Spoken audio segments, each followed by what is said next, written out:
history. In Judaism, we say that the mother's health always comes first. And I feel like it's a very progressive attitude that it doesn't matter if a physician, he has the obligation, not just the duty, but the obligation to save a woman's life. And so it's just so important that we honor reproductive health. We honor gender identity, which is also discussed quite a bit. And for me, I, like many Americans, probably most Americans, have been uninsured. And so making the reproductive health in particular and health affordable to people is also really important. And so Charo's going to talk about a lot of the issues that we are dealing with. Some of them we have been dealing with for a number of decades, and what specifically all of you can do to make meaningful change happen in our community. So Charo Valero is the Florida State Policy and Advocacy Director of the National Latina Institute for Reproductive Justice. And I am going to turn it over to her to introduce herself and also introduce our other ally, Samantha. Cool. Hi, folks. Happy Hump Day. Hi, Charo. It's nice. Hey, it's nice to see some familiar faces, but even nicer to see new faces. So kudos to National Council of Jewish Women for putting this on, and kudos on a very successful Mother's Day event. I was really excited to be a part of that, and that was a super event. I'm thrilled to be a part of anything that'll get me out of t-shirts. So I'm excited to wear a button down for once in like what feels like forever. Okay, so I'll introduce Samantha in a second, or we'll all introduce each other, and we'll introduce Crystal as well, who's somebody who also works. But what I wanted to preface it is that, so these are very exciting deep dives that you all have taken on as a Miami group on four very key pillars. We wanted to take 15 to 20 minutes to really ground ourselves and talk about reproductive justice, health, and rights. 15 minutes to talk about anything is quite a feat. And reproductive justice, I mean, we can talk about this for days. So we're going to ground ourselves in what it means and what advocacy and work on the ground looks like. I thought it was a really cool idea to not just showcase a partner doing that work, but that the partner bring a partner. So again, I'm Charo, my pronouns are she. I am with the Latina Institute for Reproductive Justice, Florida. And I do policy, so I go to Tallahassee. And I'm super excited to, who I immediately was like, folks need to know about this partner if you don't already. I'm excited to introduce Power You. So after Sam and Crystal introduce themselves, we're gonna give a brief overview of reproductive justice, and then we'll break down and briefly talk about the work that we do. Does that feel good? Awesome. All right, Sam.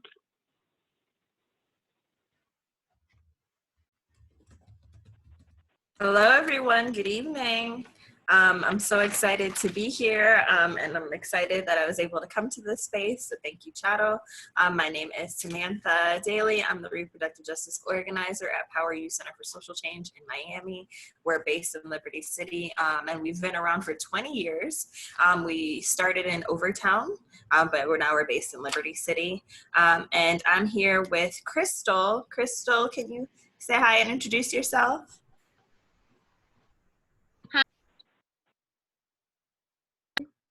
And I've recently just joined this year, and right now I'm helping out Sam with the RJ committee. I'm co-chair along with a fellow youth named Myra.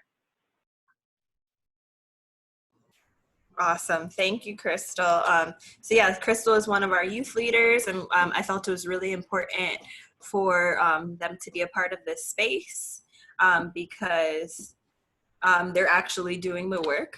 We're a youth-directed Black and Brown organization, and we work with youth that are that we center youth in the work because they are the most affected by things that happen in schools. And we are all about organizing to increase the student supports that youth have access to, and to really move from punitive measures into more student supports.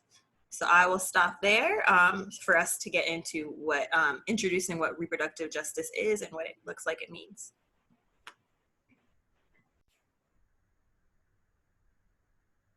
Cool. So Sam, you want to start us off? Because we really wanted to first anchor ourselves in what reproductive justice means. We're not going to touch as much on rights or health, but we'll briefly talk about what it means.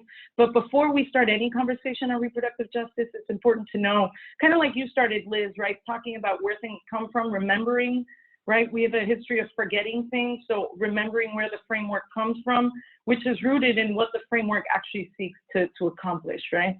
So Sam, you want to kick us off with some context of the origins of RJ? Absolutely. So essentially, RJ and reproductive justice, I like to say that because there's actually two RJs. So there's also something called restorative justice. So not to be confused with restorative justice, but reproductive justice is rooted in Black queer feminism. And what that means is it's rooted in the intersections and thinking beyond what we consider and name the binary. So beyond gender identities of man and woman, and really centering in the fluidity of gender, right? And it was actually coined specifically by 12 Black women in 1994 at a Repro Rights conference.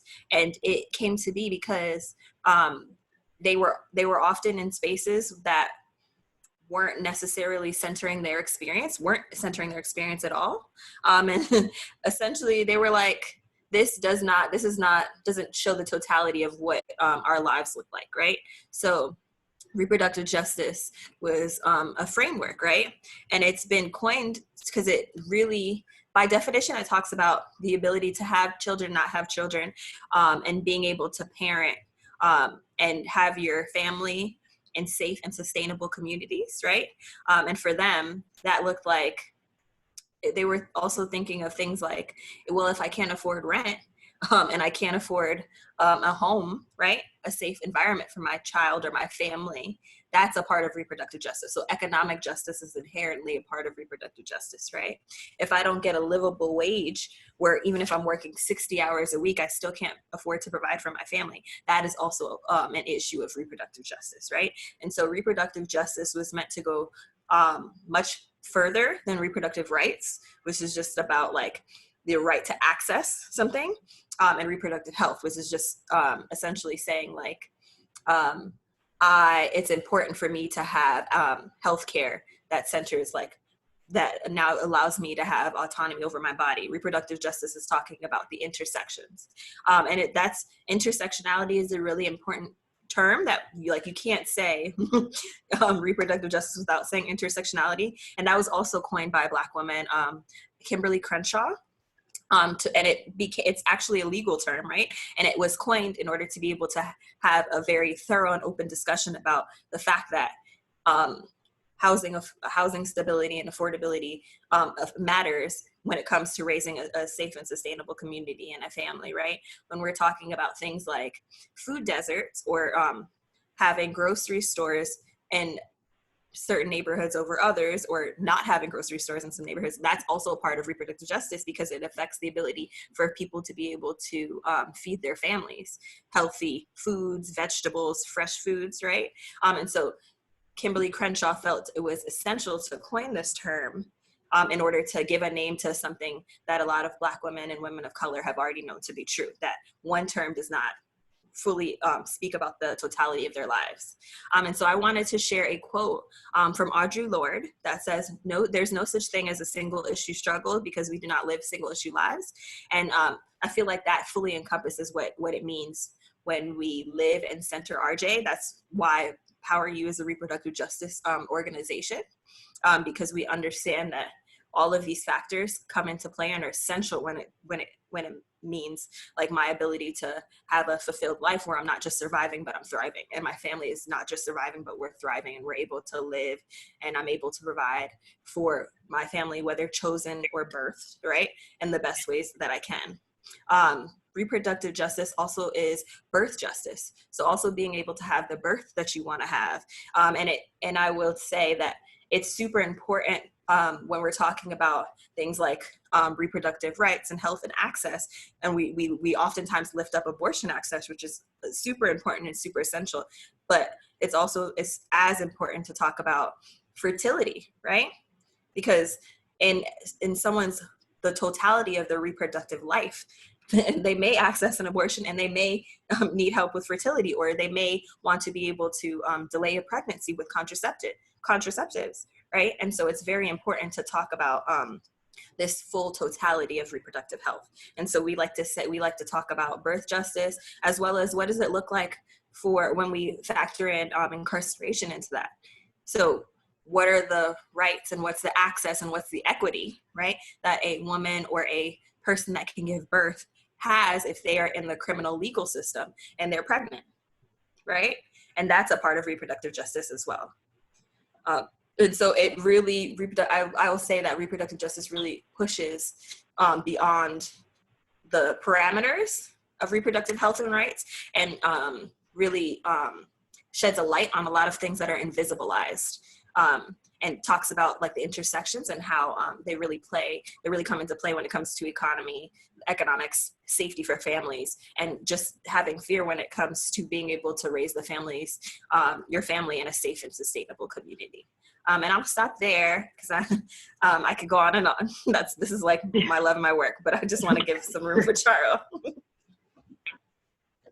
I think you've said it all. No, and I think that the important thing, like one of the key things so I want to really center, there's two pieces I want to center. I want to center the definition, right, of reproductive justice, which I'll reiterate again. It's to have or not have children. We're talking about bearing, right? It's to parent or not parent, right? And it's to birth in ways that we want to birth and raise our families and communities that are healthy and thriving, right? And that's important because, like Sam said, reproductive justice moves beyond rights, right? Whereas rights focus on, is abortion legal? Check. Is our contraceptives legal? Check. We think about, are there any immigration checkpoints that have to be passed? What if the person is incarcerated and a warden of the state? What if they don't have the finances or the insurance? This is how we broaden the conversation and talk about reproductive justice. And it's also key that we remember where it comes from, because both reproductive justice and the term intersectionality are terms that are rooted and coined by Black women, right? Exactly like Sam said, intersectionality is a legal term. It is a legal term because a lawyer had to explain how the intersection of being a woman and being a Black person, how when compounded, that resulted in a unique level of suffering that was more than just being a woman or just being a Black person. And this is important because these days, when everybody's throwing around reproductive justice and intersectionality, it's almost become a catch-all bucket. And if we use it as this catch-all bucket and we forget where it comes from, it loses all its meaning, right? So those are two of the things that I really, and that's exactly also why we center the margins, right? It's not a bunch of white, wealthy people with access to resources who are reaching into and uplifting. It's the folks in the margins. And it's the folks in the margins because, I mean, I don't have to tell us on this call. I think a lot of us have been doing this work for a while. It's the folks on the margins who know what's up. It's the folks in the margins who are disproportionately impacted. It's the folks in the margins who know how to navigate these systems and have the solutions to the problems that some of us can only, glimpse into, okay? So I know that was a lot, right, with reproductive justice. If you all want to dive deeper into reproductive justice as a framework, or I would recommend, have folks on the call heard of Sister Song? They're out of Georgia. Show of hands, yay, nay, maybe. Yeah, thank you, Monica. Monica's heard of it. All right, Crystal, thumbs up. Well, Everybody else, you should all definitely look into Sister Song, and anything written by Loretta Ross, who was the ED of Sister Song and is one of these 12 women that coined the term. Definitely encourage you to check it out. So now I'm going to talk briefly about specifically Latina Institute for Reproductive Justice, short Latina Institute. So we're at the intersection specifically of reproductive rights and immigration. Okay, so when we talked about earlier, you know, there were cases in Texas where to get to an abortion clinic, or even if you wanted to do an ultrasound, you had to pass checkpoints, right? So like when you reach out into the margins and right, women of color, we don't live single issue lives, right? As you get farther in the margins, you'll start finding that all of these things become compounded and really complicate people's ability to navigate certain systems, right? So we specifically uplift women of color, Latinas, low-income women. Our work is bilingual in English and Spanish. In our work specifically, we take people on a journey to understand reproductive justice. Because, I mean, we're Abortion Out Loud, which means we always show up. And yes, we will have the deep conversations needed to have in our community so that folks understand why having safe access to a safe and legal abortion is key. But a lot of us as immigrants, I'm an immigrant from Panama, we come from places where we know the direct consequences when these procedures are banned and made unsafe, right? More women are criminalized and more people die. So it's a complicated conversation, and we take folks on a journey, whether it's understanding the need for driver's license for undocumented people, or everyone for that matter, right? The importance and how bad abortion bans are for our people. Whether it's the need for sex ed in our schools, which is a campaign that Power You leads in, right? The need for Medicaid expansion. These are all things that we do advocacy for through a reproductive justice framework. And then we have just like systemic barriers, right? There are language barriers, cultural barriers, income, being or underinsured. There's systemic barriers like racism and xenophobia. So specifically at the Latina Institute, there's 3 things that we do to build power. And that looks like we organize and mobilize our communities, right? We shift policy, which looks like stopping bad stuff or passing good stuff. And then we change the narrative about our communities, right? Not just to the folks outside of our community who think that all Latinx people must feel a certain way about something, right? But also inside our communities to make sure that folks understand what we're talking about. So specifically that looks like for me, as a policy person, going to Tallahassee. And in Tallahassee, some movements have the luxury, right, especially if they're led by maybe folks not in the margins, right, of being siloed, right? And RJ advocacy takes things out of silos, because I can't be in an environmental space and then go to an immigration space and then go to a repro space when all those spaces overlap if you're poor, brown, a woman, and living in a food desert, right? So RJ advocacy embraces that complexity and connects the silos. We can look at specifically, which will be a great transition into discussing the work that Power You does, specifically for the folks who want to stay updated with what's moving in Tallahassee around reproductive rights. The biggest priority that we had coming out of this session was parental consent, right? So parental consent, by the second week of legislative session, parental consent was already set to pass, right? This is a priority that they've had going for a couple sessions already. It was our governor's priority. It is currently sitting on the governor's desk waiting to be signed. It's essentially a shift from Florida law requiring parents to be notified, right? And now they have to consent to it. So they have to sign off on paperwork, right? And the assumption and the messaging that the folks who were proponents of this law or our opposition made it sound like this means now that minors, all these young people are just gonna go and just go without an adult or guardian and just go get abortions left and right. The reality is that over 90% of young people seeking abortion care will go with a parent, right? Our concern, and when we censor the margins and vulnerable folks, are those people who can't, right? It's either because they're homeless, right? A parent is incarcerated or not there. A parent can be undocumented. You're forcing them to reveal their parents' documentation status in front of a judge, right? What if a parent is responsible for this pregnancy, or there's violence at the home, right? So, so when we're thinking about reproductive rights, health, and justice, it's always about uplifting the perspective and the priorities of folks who are in the margins. And when we're thinking specifically about this last legislative session and what passed, parental consent is something that is disproportionately going to impact already vulnerable young people, minors trying to access free and legal abortion. So in a very small nutshell, that is what I do, what my org does, and how reproductive justice advocacy showed up this last legislative session. But I'm really excited to also hear from Sam and Crystal, because they're doing some really incredible work to connect young folks with services. So I hand it over to y'all. Awesome. Thank you, Charo. I'm going to hand it to Crystal to open us up, and then I can fill in any parts that they miss. Crystal, it's on. Okay, hi everyone again.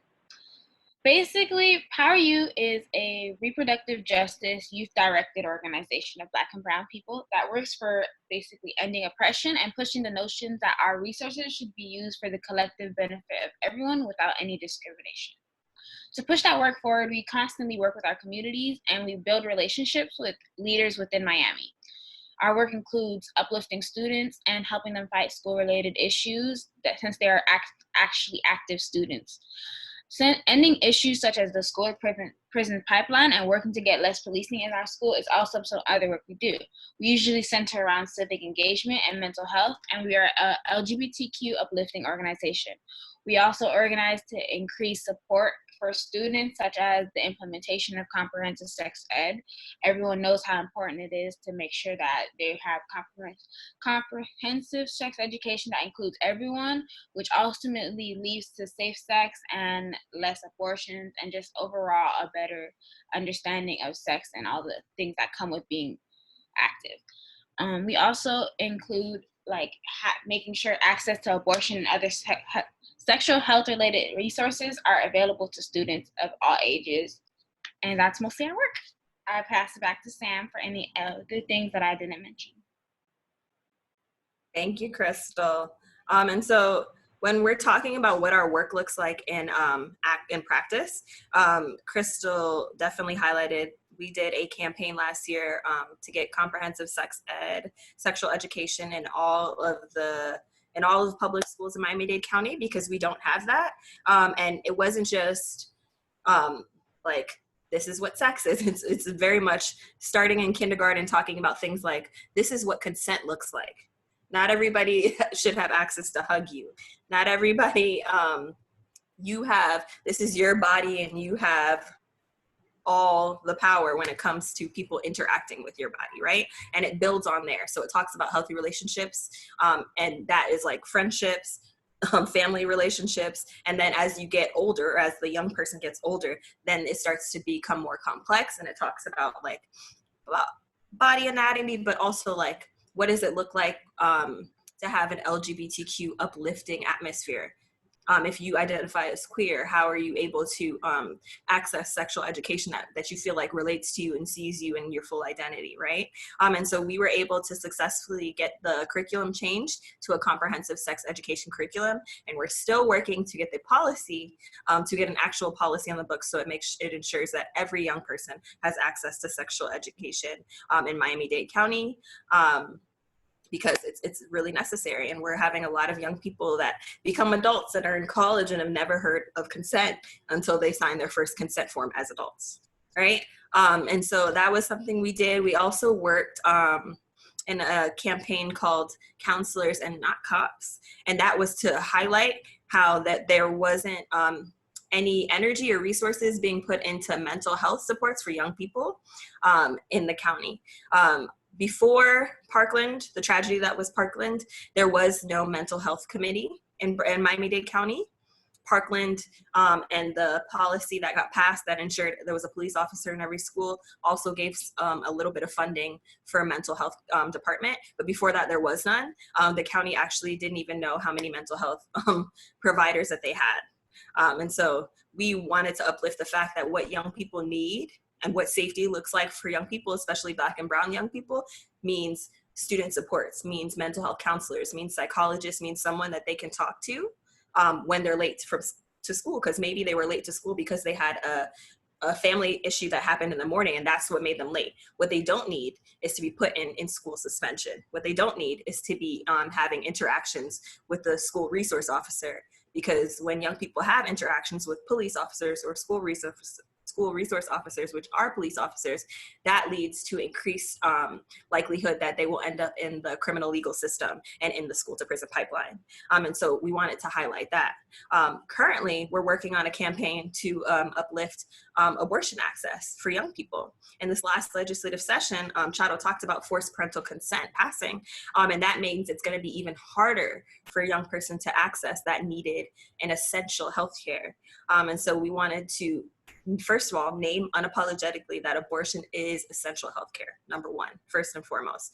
And then we also worked last year on research in judicial bypass, which is the process that a young person can go through if it's either unsafe for them to tell a guardian, because we already had parental notification. So we've always had parent involvement when it comes to a young person being able to access an abortion, but now we have parental consent, so they have to get consent, and it has to be in the form of a letter. There's a whole process, right? And so for young people that maybe don't have a guardian, or it's unsafe for them to reach out or contact or inform that guardian, they have to go through a process called judicial bypass, where they have to go in front of a judge and basically plead their case on why they're mature enough to be able to access, to be able to make a decision about getting an abortion by themselves. And we were the only youth organization to be part of a study that mapped out what the process actually looks like county by county. So all 67 Florida counties for young people to be able to access that essential care. And so it was vital for us to continue this work, especially with forced parental consent going live July 1st of this year, for young people to shore up Florida so that young people have access today, tomorrow, and for all the years to come. And we've also done civic engagement work. So one of our recent wins in that was ensuring that Miami-Dade would do mail ballots, because in this pandemic, people are scared to leave their homes. I know we opened up recently, but if you're watching the news, these cases aren't going down, they're only going up. Right, and so we're open, and it was affecting a lot of turnout for people to go vote, and so we were able to successfully get Miami-Dade to do mail ballots for folks. So that's just some of the work we do. We're also working on shedding light on VPK, which provides like free instruction for low income children, and making sure that that's not just 3 hours of a day, because it's very hard for folks to leave their job 3 hours after 3 hours and go pick up their child. Childcare comes into play, but trying to extend that for a full day and trying to increase instruction time, like healthy instruction time that's integrated, includes play, and really centers young people. We're also moving forward to make sure that young people have access to sanitary products. That's also something that we're moving forward. And so that's what reproductive justice looks like in practice for us, because we understand that all of these different portions of a young person's life are important and essential. And if you're not addressing those things, young people are growing up and not necessarily feeling like they're prepared for what the world has and throws at them. Young people oftentimes right now aren't even getting any education on, not even, I already uplifted consent, but not even on things like financial literacy and such. And that is also reproductive justice. Being able to live your whole life is reproductive justice. And so that's where I'll stop. But yeah, I'm really happy to be here and excited for any questions y'all may have. Yeah, so let's dive in. Thank you. Crystal, was that a clap or was that a hand raise? Oh, that was a clap. My Sam was speaking. Good. Okay, Charo, back to you. All right, cool. So I guess now we would love to hear from you all, right? We know that reproductive justice, health and rights, that's kind of a big chunk to cover in 20 minutes. I hope we did some of it justice and y'all walked out of here maybe knowing some stuff you didn't. But I would love to hear questions from you all, as broad or as narrow as either, you know, repro justice, health rights, policy, any local stuff? What are y'all thinking? Yeah, go ahead, Mara. So this year, you know, was the parental consent. Do you guys have an idea of what's on the evildoers agenda for next year? Like, do they tell, like, do you have any inklings of, you know, what okay, we got it, what comes after that? Like, because they're just kind of chipping away. And I know they get these things nationally, and I know that there's, like, you know, these right-wing groups nationally writing these laws. So, like, once we lost the parental consent battle, like, I'm just curious, like, what's next?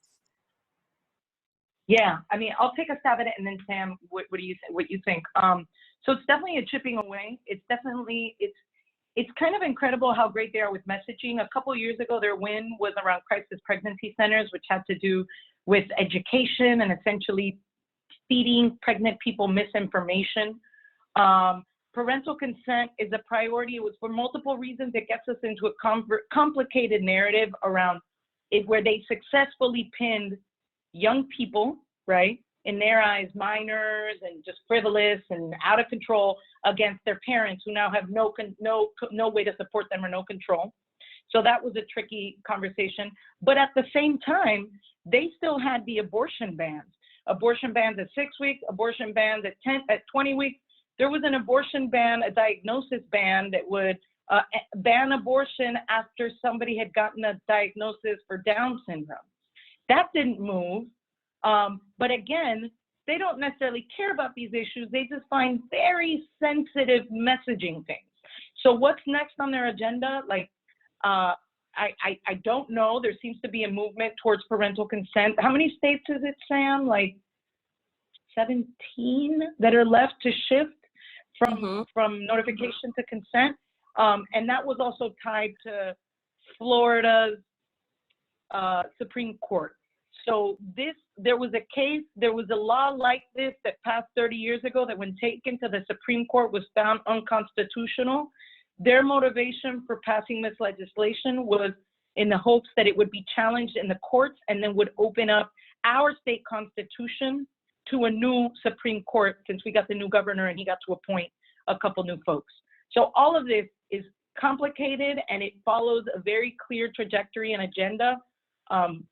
But yeah, I don't know what to expect next year, but they keep winning every time they introduce anti-abortion stuff. Yeah,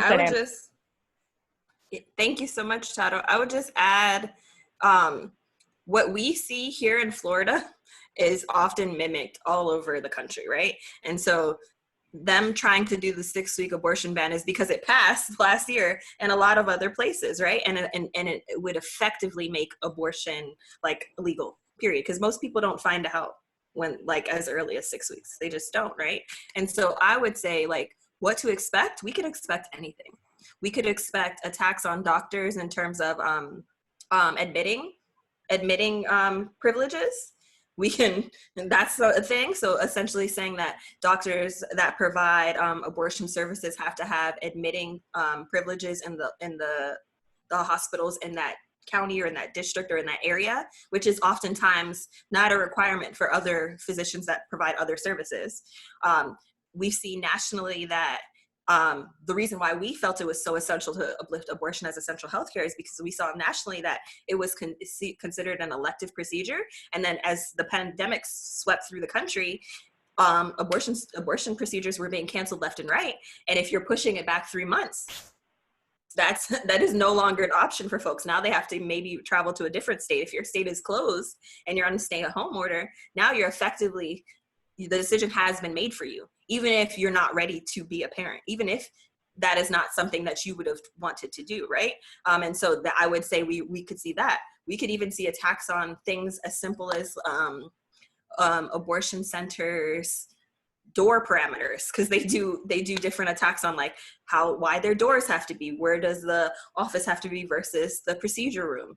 They try many different ways in order to shut facilities down and to limit and eliminate the amount of facilities that are in states. Some states have one, some states have none. And we've already seen an influx of folks traveling to Florida in order to obtain services. So sky's the limit for them. Yeah, anything also adding to the clinics, anything criminalizing doctors, making it too risky or scary to practice. And to add what Sam said about in the South, Florida has the most abortion clinics. It's again because of our state constitution.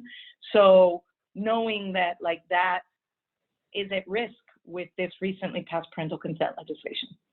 I know Jennifer had her hand raised. Would you like to ask a question? You have to unmute. Sure. My head is spinning a little bit, but I'm just wondering how much of a discrepancy you see between either urban and rural areas in terms of attitudes towards reproductive justice and rights and access, and how that works for you. I mean, I don't really know overall how Florida or other states map out. I know certainly looking at the last election, the difference between urban and rural attitudes and tendencies played out really powerfully in some ways. But how does that impact what you do when you go to Tallahassee? And, you know, are the majority of representatives or people that you're speaking to from, does it matter if they're from more rural areas or more urban areas? Are there more, I know I'm not being very clear in what I'm asking, but I just feel like, it feels like just up against a wall, and that there are so few people and the trend is just moving so far to the right. How do you combat that? And my sense is, you know, the work that you're doing in the schools is unbelievable to start early, to start young, to open up awareness and how essential that is. But if you're in a more conservative area, how do you do that? I guess it just seems like the battle is so great, and how do you make the most inroads? I know that's a lot, so I'll stop and you can attack any of those questions. Sam, you want to go first or you want me to? Go ahead. All right, I feel like that was a lot, so maybe we'll just take turns and see what comes out. So first of all, I want to say that when you go to Tallahassee, there's 120 representatives and 40 senators. So there's 160 legislators in that capital, in that legislature. And the way that the legislature is structured is 2/3 are Republican. And we're C3 org, meaning that we're not playing party politics, but unfortunately, when it comes to things like immigration or abortion access, people vote down party lines in a very disciplined way. Like party politics in Tallahassee is extremely, it's very extreme. So when you look at the makeup of our legislature, 2/3 of it is Republican. So sometimes for us, a win is just stopping stuff, because we just don't have the numbers to pass good stuff. What I would say when you talk about what does that mean for our communities, be they urban or rural, I think about at its core, reproductive justice, and Loretta Ross said it, if you haven't heard about her, look her up and read anything written by her. She says that at its core, reproductive justice is about dialogue. And what we know is anything we know that we've learned from canvassing campaigns, doing electoral work, is that you're not going to really move people in a 1 or 2 or 3 minute conversation. But if you have a deep conversation with someone, we know in our research that we've done in Latinx folks that people support people they love, and people understand complexities, right? Once I heard a saying that said there's 3 moral abortions: rape, incest, and mine, right?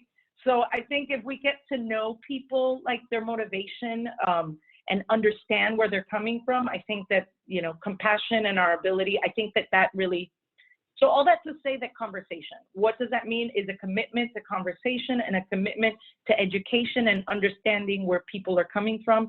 The majority of people who make decisions to have an abortion are already parents. They make that decision because of economics, right? And financial barriers. All that to say that I'm not here, like, unapologetically abortion for as many as you want for whatever reason, right? At any age. And then you say, what does that mean for us in this world where we're so outnumbered? Like my head is constantly spinning and it's easy to like lose hope. But what that means is that I believe so much more strongly that we need a vision. We need a vision, we need to survive, but then we need to have this vision of what thriving looks like, and we need to stay focused as we fight, right? Exactly what you said earlier, that we need to start local. We can't just look at this big country with almost 300 million people and come up with a Band-Aid. But if we do the work, like Sam is saying, even if Miami-Dade County is the 4th largest school board district in the country, right? Being able to start local, start small. And then I would stay with just a deep commitment to education and those conversations, right? Even in the face of the elections where everything becomes so partisan and candidate driven, focus on the education. And that's what we do, right? That commitment. I hope that answers some of it.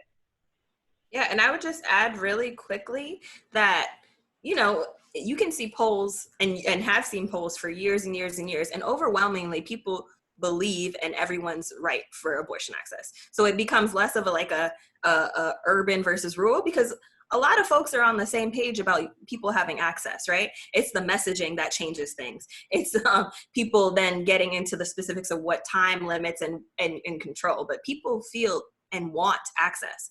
And know that family members that have had it and experiences. And I think, again, I would underscore what Charo said regarding dialogue, because a lot of families don't have these discussions, right? And then things come up later, and then the connections are made. So to your point of dialogue, yeah, are there organizations that offer 101 classes or trainings on how to have the discussions? It's a really good question. And I mean, I think we all do in our work, because we've gotten used to having these conversations. A lot of like us as a movement have a research arm and have research coalitions. And just to add to something that Sam said earlier, there is Republican messaging on how to talk about abortion. And a lot of it is about, you know, the government intrusion, the small government, right? But, you know, as somebody, right, nonpartisan, right, but knowing that people will consistently vote a certain way based on their parties, Republicans in Tallahassee tend to use one argument when it favors them and then use the other argument when it favors them on another policy. So from my perspective as a person who does policy, it's less about their closely held beliefs and mostly about them having either the red meat for their base or falling in line. Yeah, but I wouldn't know where to point you in the direction of these conversations, because a lot of it might be like classified movement, you know, how to, but anything Sister Song, evaluating, looking through all the Sister Song resources, that will not ever be a bad direction and point you all in the direction of. Right. And I would say it really depends on within cultures too, because conversations look a lot different in Caribbean cultures versus Latinx cultures, right? Or ethnicities and histories, right? And so that's often, it's just a nuanced conversation. And so I would, again, underscore what Charo said, we all do this. Like, we understand very well how to talk to parents about sex, right? And oftentimes the argument we hear is that I never learned, nobody ever had that conversation with me. And so I'm also scared to have that conversation with my child. And I know it's important, but I'm not well equipped to do that. And I think that somebody else should do that. And I thought the school was doing that.